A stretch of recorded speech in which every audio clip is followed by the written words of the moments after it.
요한복음 2장의 가나의 혼인잔치부터 오늘 본문 왕의 신하의 아들 치유까지를 취임 표적이라고 구분한다는 것을 지난번에 나눴습니다. 하나님은 요한을 통해서 예수님이 누구신지 소개하기 위해서 지금 요한복음을 시작할 때 이 두 가지 표적을 의도적으로 사용하고 있는 것입니다. 그래서 이 둘을 연결해주는 증거는 굉장히 많아요. 이렇게 취임 표적이라고 부르는 이유, 그리고 이 둘이 연관이 있다는 그 증거는 굉장히 많이 있는데요. 둘 다 가나에서 행해진 표적이라는 것입니다. 그리고 가나에서 가나로 끝나는 이것이 하나의 단락을 이루고 있다는 것이죠. 더해서 요한은 일부러 가나의 혼인잔치 말미에 이것이 첫 표적이다라고 말하고 있고요.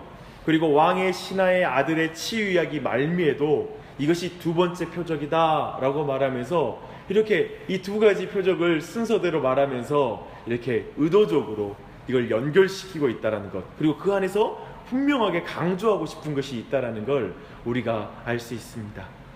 여러분, 물을 포도주로 변화시키는 표적을 통해 예수님은 자신이 새로운 창조주이다, 새 창조주이다라는 것을 드러내셨죠. 예수님은 물로 몸을 씻어 정결하게 하는 수준이 아니라 이제 자신의 몸에서 나오는 핏물을 통해서 죄인들을 정결하게 하시는 분이시라는 것을 이렇게 드러내고 계시는 것입니다. 그래서 그렇게 함으로 우리 모두를 새로운 피조물이 되게 하는 그런 새로운 시대를 여시는 분이라고 예수님은 자신을 첫 표적을 통해서 드러내셨습니다. 그렇게 본다면 제자들은 그 당시에 그 모든 장면을 보면서 예수님이 단순히 포도주를 통해서 사람들을 즐겁게 하는 수준의 사람이 아니라 참으로 참된 음료가 되셔서 우리의 영적인 그리고 궁극적인 우리의 기쁨이 되어주신 분이라는 걸 깨닫는 게 바로 첫 번째 표적의 어떤 큰 의미였습니다. 그런데요, 오늘 표적 있잖아요. 이 두 번째 표적을 잘 살펴보면 첫 번째 그 표적하고 굉장히 유사합니다. 등장인물들의 행동과 예수님이 대하는 그런 말씀들이 되게 유사하고 그 결과도 비슷해요. 특별히 오늘 이 말씀을 통해 새 창조의 주인이신 예수님께서 이제 말씀으로 왕의 신하를 치료하십니다. 사실 그것은 어떤 이미지가 느껴져요? 하나님이 처음에 창조하실 때 말씀으로 세상을 창조하시잖아요. 그렇죠? 그와 동일한 이미지를 가지고 오는 거예요. 새 창조주의다라는 것을 그대로 사용하고 있는 것입니다. 그리고 왕의 신하와 아들과 가족들은 예수님이 단순히 육체의 질병을 고치시는 분이 아니라 이분께서는 참으로 말씀으로 세상을 창조하신 하나님의 아들이시다. 그리고 말씀으로 우리를 재창조하시는 그런 능력의 하나님이시다라는 것을 그들이 믿게 된 것이죠. 이런 것도 굉장히 유사하죠. 이 시간 정말 참 나누고 싶은 것이 많지만 이 아침에 저는 이 첫 표적과 달리 두 번째 표적이 굉장히 자세하게 보여주는 것이 있습니다. 그건 믿음이라는 거예요. 믿음이 무엇인가? 그래서 참된 믿음이 무엇인가를 우리에게 알려주고 있습니다. 이 말씀을 통해 주님께서 우리 모두를 참된 믿음의 자리 가운데 인도하고 이 아침에 그 은혜를 간구하는 이 아침이 되기를 바랍니다. 오늘 가버나움에서 이 가나까지 왕의 신하가 열병으로 생명의 경계선에 서 있는 아들을 위해서 예수님을 찾아옵니다. 그 왕의 신하는 갈릴리와 베레아 지역을 다스리는 헤롯 안티파스라는 그 왕의 신하였을 것입니다. 그리고 그를 이방인이라고 많이 생각합니다. 그래서 생각할 때 이제 이 사람이 약 20km가 떨어진 이곳까지 정말 만약에 그 아들이 죽게 된다면 아들이 마지막을 볼 기회를 놓칠 것을 감안하면서 그는 거기를 한달음에 달려서 쉬지 않고 예수님을 찾아왔을 것입니다. 그리고 그에게 이제 생명이 당신께만 달려있다라고 이제 나아온 것이죠. 그래서 아마 예수님을 보자마자 내 아들 좀 살려주세요 라고 말한 것으로 보여요. 오늘 성경 본문이 그래요. 내 아들 좀 살려주세요. 곧바로 엎드리고 다짜고짜 아마도 울음을 터뜨리면서 그 마음이 그 안에 격양돼서 예수님께 부탁했을 것입니다. 근데 이 성경에서 이 간청이라는 말을 하는데 이 간청이 미완료 시제예요. 즉 말하면 완료되지 않은, 즉 간청을 반복해서 했다라는 의미도 돼요. 내 아들 좀 살려주세요. 내 아들 좀 살려주세요. 계속 예수님께 지금 간청하고 있는 거예요. 예수님은 간절히 구하는 그에게 48절의 말씀을 합니다. 함께 읽어볼게요. 예수께서 이르시되 너희는 표적과 기사를 보지 못하면 도무지 믿지 아니하리라. 이 말씀이 무슨 말씀일까요? 여기서 아마 너희는 복수형을 쓰이는 거 보면 아마도 그 신하를 포함한 아마도 우리 모두를, 그리고 그 제자들을, 곁에 있는 제자들을, 그리고 그 당시에 유대인들을 다 포함한 너희였을 것입니다.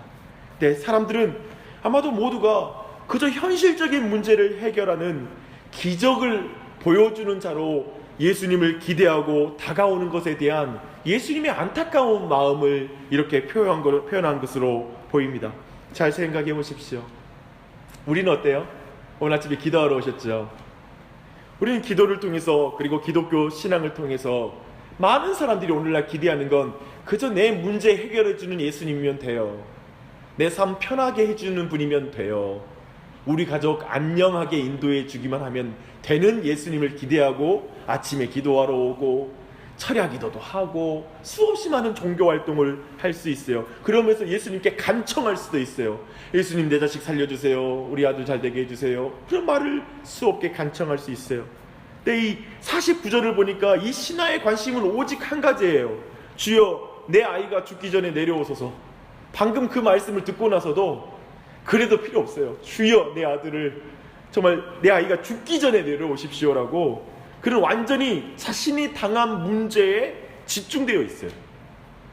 근데 그렇게 예수님께 왔지만 예수님은 바라보지 않아요. 제일 중요한 단어예요. 교회에 왔지만 예수님은 바라보지 않아요. 내 문제만 집어넣는 거예요. 자신의 병든 아들만 보여요. 사실 이 사람은 영적인 소경인 거예요.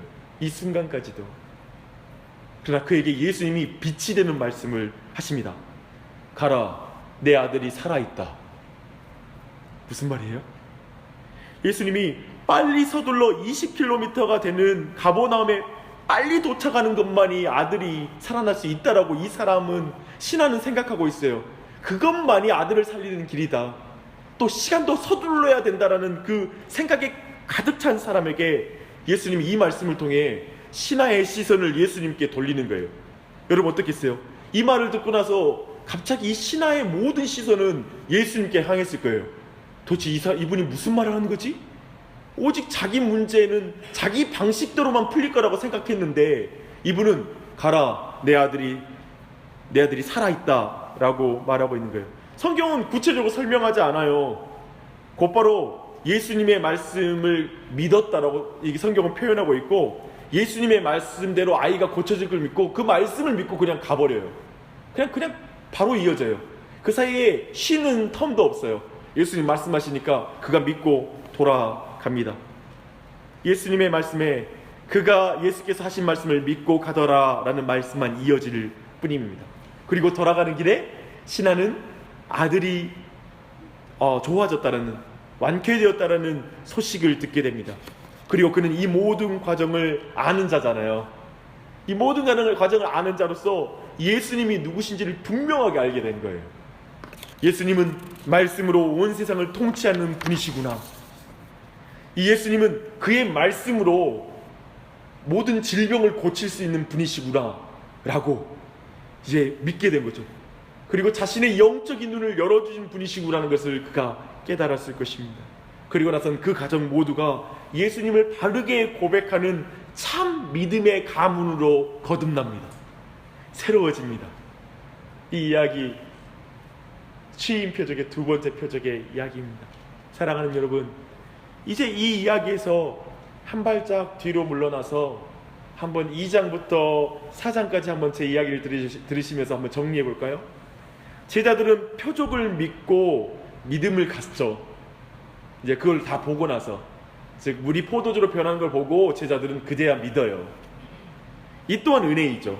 하지만 다른 유대인들은 예수님을 믿지 않아요.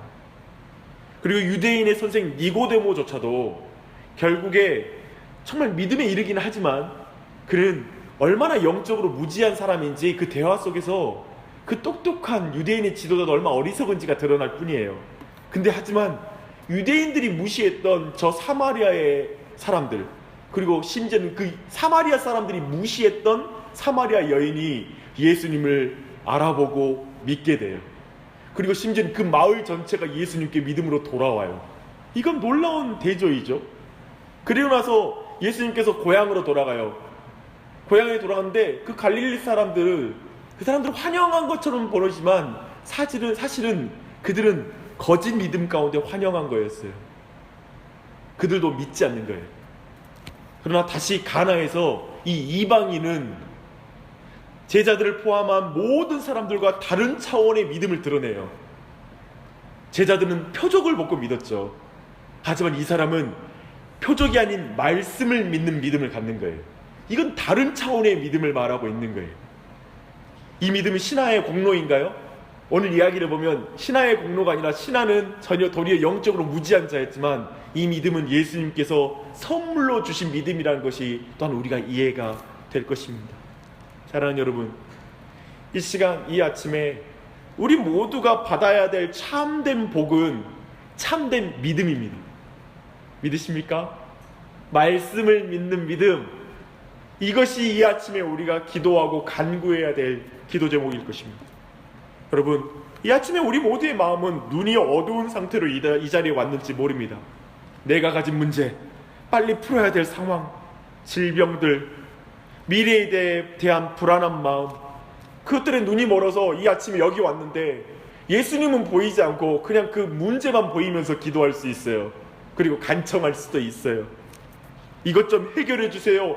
그 말을 계속 반복할 수 있어요. 이것 좀 해결해 주세요. 이것 좀 해주세요. 그때까지 해결해 주세요. 라고 우리 마음이 급하게 기도할 수 있을 거예요. 기억하십시오.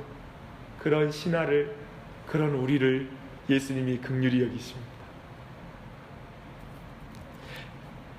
그러나 기억하실 건 자신의 욕심을 따라 믿는 것, 자신의 생각으로 예수님을 믿는 것, 자신의 방법대로 예수님께 하라고 믿는 것, 육적인 관심으로 예수님을 판단하고 따르는 것, 그것은 예수님께 속한 것 같지만 거짓 믿음입니다.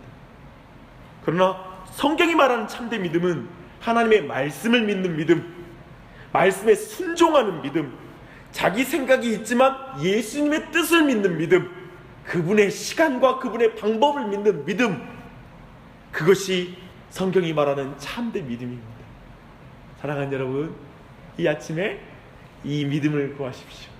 이 참된 믿음을 구하고 나아가시길 바랍니다. 여러분, 이 아침에 여러분이 당하고 있는 모든 문제로 참 어려우시죠? 그것이 얼마나 무거우십니까? 사랑하는 여러분, 주님을 바라보십시오. 이 시간 주님을 바라보고 그 주님 앞에 여러분의 짐을 내려놓으십시오. 말씀을 들으십시오. 그리고 믿고 순종하십시오. 이해되지 않아도 순종하는 말이 아니라 예수님을 믿음으로 순종하십시오.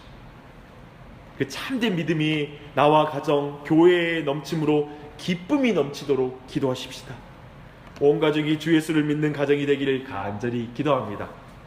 기도하는 자는 신하처럼 예수님을 가장 분명하게 보는 간증을 갖는 자가 될 줄 믿습니다. 그러나 내가 이 아침에 기도하는 자로서 그 기쁨 가운데 기도하시길 바랍니다. 기도하십시다.